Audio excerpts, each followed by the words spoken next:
What's going on, everybody, and welcome to the final day of 2024 Biloxi Boat Show. We are your hosts today. Brown, what? Too loud for you? Too loud? Way too loud? Just pull the mic back a little bit. All right. Too loud? All right, we're here at the 2024 Biloxi Boat Show. Sorry, I was getting a little loud, a little hot on the mic. We're here for the final day of the Pro Talk seminar series, and we were sitting next to the ladies from Return 'em Right. We're going to jump into a whole bunch of stuff about releasing fish and making sure they live after we catch them. So without further ado, let's go ahead and jump into it. Ladies, introduce yourself and tell us who you're affiliated with. I'm Danielle. Hey everyone, I'm Alina. We both work for Mississippi State University over in Biloxi at the Extension Office, and we're here this weekend at the boat show talking about Return 'em Right, a program that we work on with Florida Sea Grant. So we'll go ahead and kind of explain to you what the program is and how it works. If you've ever been offshore fishing, you may have noticed when you're fishing pretty deep, anywhere from 50 feet or anywhere deeper. Keep going. The fish you may be catching expand due to the swim bladder in their bodies. So the air in their bodies expands. You may notice that their eyes bulge out, the fish bloats up, there might be bubbles in their scales. Those are all signs of barotrauma. So releasing them, whether it's undersized or out of season, can just end up the fish is floating on the surface, unable to get back down to the depth that you caught it. There's a few different options. You may have a venting tool on board. So these are just tools that are hollow needles. You can stab the fish at their swim bladder and the air can escape, allowing them to swim back down to the depth you caught them. But venting tools aren't always 100% successful. They might still be floating afterwards, just not 100% success rate. So we're here to talk about these descending devices. This here is a descending device called a sequelizer. So this will enable you to send the fish that you caught back down to the depth that you caught it. So there's a few different depth settings Danielle can show you. You twist the end of the device right here, and you can set it to 50, 100, or 150 feet. Clamp that to the jaw of the fish and send the fish back down with a weight. So once the fish reaches the depth that you caught it, it pops open and the fish can swim off just fine. So all of the air that expanded when you reeled that fish back up compresses and the fish is able to swim off and fight another day. Yeah.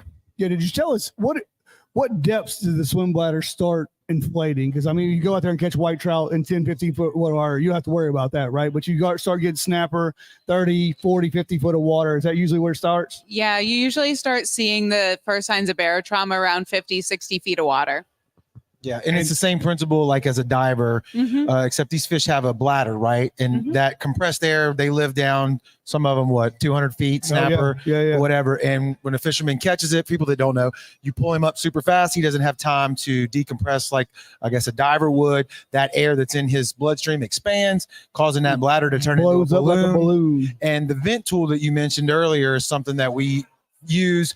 You kind of poke a hole in there, it deflates, but it doesn't always work great. One of the things that we talk about on the show all the time from the angler perspective is conservation, not wanting to take more than the law allows, but then you go out there, you try to follow the rules, and sometimes you see these fish floating off, they die, and we've talked about it. They stay in the ecosystem because a shark's going to eat it or something. But as a fisherman, you hate to let it go and know that you didn't get to keep it, but we do want them to survive. So this is just a better, looks like a little more engineering involved to try to keep them alive. Exactly. Yeah, it's a better way to ensure that they get back down. Right. Especially, we hear a lot from fishermen that sharks and dolphins are a problem. So getting back down through the sharks and dolphins, back down to the depth you caught them, it's a great way to ensure that you can catch them again, live to fight another day. So Return 'em Right is really just aiming to get people to use these devices more often. If you go to their website, returnemright.org, you can take a 10, 15-minute training. It's all about barotrauma, how to spot those signs, how to use these devices, and then they will send you the gear to your door for free. So they'll send you the sequelizer, a weight, another different type of descender device. It all comes in a little box to your door. Wow, that's super cool. And I'm looking at this setup that you got here, I'm assuming that's like how you would instruct people to have it on your boat. This is its own setup, its own rig, right? Yeah, I mean, you can use it on whatever rig you're using to fish. You can just clip this equalizer right to your line. But a lot of folks like to have a separate rod rigged up specifically for descending fish, just to make that process faster. Right. So you can get back to fishing while you're Exactly. sending them Drop back them down, throw another one back up. Yep. Make one of your buddies descend it while you can keep Right, fishing. right. So this is a project, right? Or y'all are working with Mississippi State, is that correct? Yeah, so Alina and I are both based out of Mississippi State University, but this project is a collaboration with Florida Sea Grant. So they're the folks running the project, but we're here to help them out. Awesome. I like it a lot. And let's see here. So how long has this been going on? This particular project, I guess, is how you're referring to it. Yeah, so it's been going on a couple years, and it's had pretty great success so far. So we've trained up to 30K, right? 30K modules have been completed, and that's how many people have received their free gear as well. So pretty successful so far across the Gulf. Started out with charter, I believe, and we've branched out now. So pretty cool project. Are they running any type of like data to see if how this is working, the impact that it's having? Yeah, we've got a bunch of projects going on looking at survival of reef fishes descended on this gear. And our lab specifically has a project going on looking at shark and dolphin interactions with descender devices. So we're trying to see just how effective these are, not only at mitigating barotrauma, but also giving these fish a better chance against predators. So it's looking so far in the preliminary data that we've seen so far, it's looking like this is a really great way at allowing those fish to avoid the predators on their way back down. Yeah, pretty cool project. We're working with some charter captain across the Gulf. So they're filming the descents. We're using cameras and this equalizer to descend fish and really actually see if sharks and dolphins are biting and taking the fish off of the equalizers and descending devices. And I mean, us personally, we've been analyzing the videos and we're up to about 1,000 and we've seen it happen one time. Where the shark actually was took it it a off. shark or a One dolphin? shark. It was a shark. Yeah. Well, I guess that it's a 2-pound weight that comes with it. I guess if you were really thick in sharks or something like that, you could add more weight to kind of get down faster if you needed to, right? Yeah, for sure. You can add or subtract weight as needed. If it's a tiny fish you're releasing, you might not need the full 2 pounds if you don't want that arm workout on your way up. Right. But sometimes if you're descending, a 15, 20 pound snapper, you might need a couple more pounds to get it down faster. Right. It's really up to you. Can you talk about the mechanism that opens up? Is it pressurized? Is it pressure? Is that how it works? Yeah, it's a pressure sensor. So pretty cool mechanism there. Again, you just twist the end of it there. If you push it in further, it's a deeper depth setting. And you'll notice if you just play around with it, it's a little bit harder to pop open on that deeper setting. So once you get down to that depth that you set it, whether that's 50, 100, or 150 feet, it'll automatically open up with the pressure sensor. Yeah. It's that your deepest 7 is 150 feet. So that's for everybody else, right? No matter how deep it is after that, right? As long as you get them down to 150 feet, they should be good. Yeah, at least the ones that we're giving away with this project. Sequelizer, the brand, does make devices that go deeper than that. They make them up to 300 feet of water. Wow. Yeah. But, most folks, 150 is plenty. So that's the one we picked for this project. Explain the process. I think you already did, though. It doesn't matter if you're a charter boat captain or not. As long as you scan here or go to the website, they send it to you. You got to go pick them up, or what's the process in that? Yeah, they'll send them right to you. So you go to the website, it's returnthemright.org. There's a training on there and you just click get free gear and it'll take you right to the training module. So it's an educational module. They'll talk about the signs of barotrauma, how to use venting tools, descender devices, different ways that you can help improve the survivorship of the fish that you're catching and releasing. And at the end, you just enter your information and they'll send you the gear right to your door. Sweet. Yeah. I know about 4 or 5 years ago, the state of Mississippi got real big into venting tools, the Circle hooks, all that stuff for snapper. I guess regulations are still in, right, for venting tools. All that stuff is still on the board. Yeah. At this point, I believe it's either or. You have to have a venting tool or descender device. Okay, yeah, on that was what board. I'm getting at. So that will count as your venting tool with the state of Mississippi. Yeah. Sweet. Right. And even if you use venting tools regularly, you know exactly where to jab your fish. It's not 100% successful. You know, there's no harm in getting the free gear and just having that descending device Absolutely. on board. Yeah. Do you know the rate of the venting tool? Like you stabbing this fish and, you know, giving them a harpoon right through the air bladder. How many of those, do y'all know the numbers of how many of those live and how many of those die? I don't know the stats in particular, but it really depends on how much you know about fish anatomy. I Right. mean, if you're really good at it, you can have a pretty good success rate. But even then, you know, the It's way fish might better with not that. heal up properly, and there's Yeah. always a risk of it. Less invasive Yeah. for sure. Is you mentioned signs of like barotrauma. Is there anything you could touch on real quick to kind other than like I'm looking at your Facebook page too? Like where was it at? Like the bladder hanging out of his mouth. Is there like that right there? Is there Yeah. anything that you could tell the people to look for? Sure. So typical signs, most people recognize the stomach coming out of the mouth. It might, if you're not familiar with it, it might look like a fish's tongue or something like that. But Look- that's actually its stomach being pushed out of its mouth because the swim bladder has expanded and forced the stomach out. So that's usually the number one sign. The eyes will bulge out a bit. What else? The scales will bubble. Sometimes the intestines will be coming out of the fish as well. So those are all signs of barotrauma. Yeah, I just threw it up on the live stream for people watching on Facebook, YouTube, wherever you can see. If you've fished out there deep before, you've definitely seen that Yeah. before. So And one important thing to note, Alina mentioned that that organ coming out of the fish's mouth is actually its stomach. A lot of people mistake that for the swim bladder yeah, itself. Puncture it. have. So Yeah, and then they might get a use hole the in their venting tool. stomach. Yeah. That is So- not good. And they for just anything. die It's later. important to Yeah. know that that's not the organ you're supposed to vent. Yeah. So all this is free on the website, right? The class and everything. Yep. And there's a ton of other information on the website outside of the training module Yeah. as well. Best They've got- handling practices, just other ways that you can help improve survivorship for fish. And Yeah. I've dropped links here on Facebook, YouTube, to the Return 'em Right Facebook page, and then also we've already mentioned it, but let me click on it again here. The Mississippi State University Marine Fisheries Ecology. It's a mouthful. That is. Their Facebook page as well. They're both links to both of those in the comments. So click on them, go check them out. But you're saying all the information that you would want to find. Yeah, I'm looking at it right here. So the Facebook page will take you there. Yes, exactly. Yeah, you can check out Return 'em Right on Facebook. Their website will have all the information for the training. And then if you want to check out our lab, Marine Fisheries Ecology, Go ahead, do it.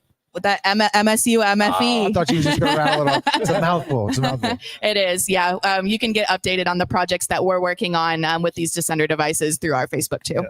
Good deal. Are y'all doing shows like this pretty regularly? Boat shows, Mobile, Biloxi, stuff Yeah, like that? yeah. getting the We word had out? some people at the Mobile Boat Show as well. We're around. Our So- lab does outreach events all over the Gulf Coast, really, mostly in Mississippi and Alabama. I guess coming up, we've got we'll be at the Celebrate the Gulf Marine Education Festival. We'll be at the Museum of Natural History coming up for their Environmental Day. Mhm. We've got a whole bunch Yeah. of events, and if you want to follow along, follow us on our Facebook page. We're always Well, posting about it. Joey's going to open it up, the floor Yeah, here. He's going to so- repeat the question for the people. Yeah, on that's the about line. all we have. If anybody in the audience has anything, yes, sir.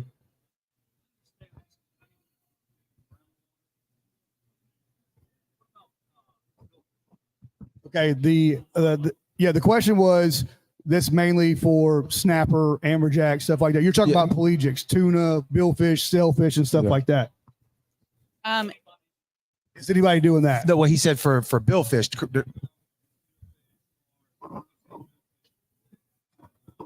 Dolphin, wahoo, Okay. yeah, tuna, Yeah. sailfish.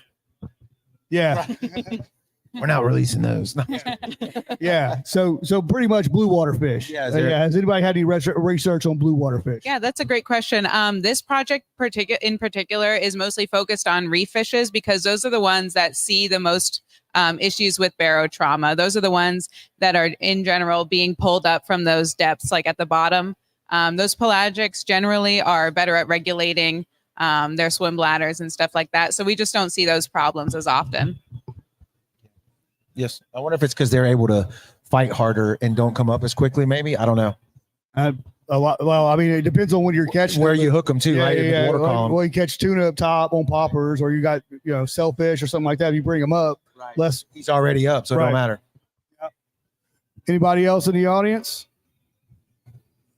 Everybody's go. Yeah, yes, sir.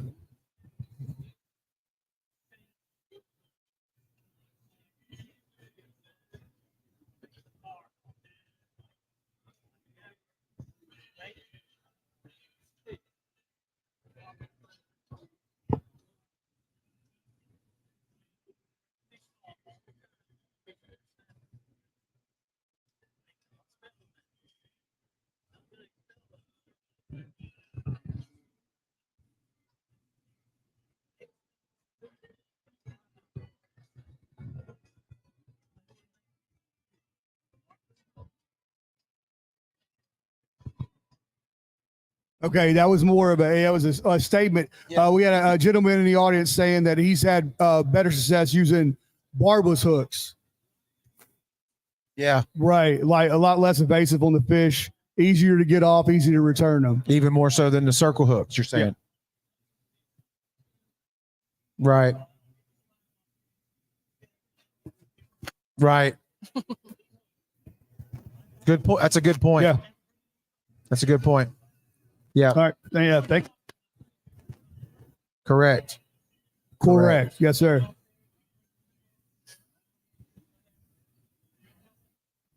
Yep. There you go. All right. I think we had one more. Yep.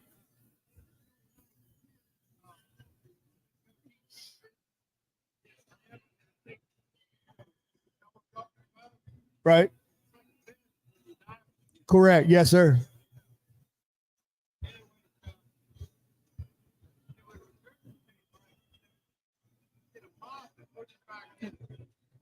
Yeah, you talking about, so that's what you mentioned earlier, that people thought that the stomach was the swim bladder and they would just get you said a mop handle and push their stomach back in.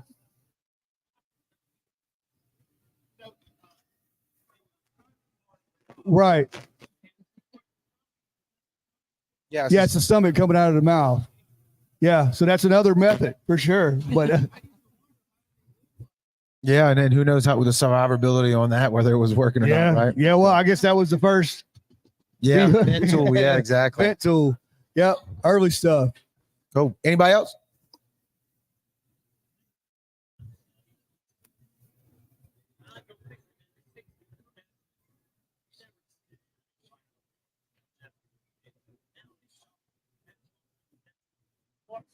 All over the place. Yeah.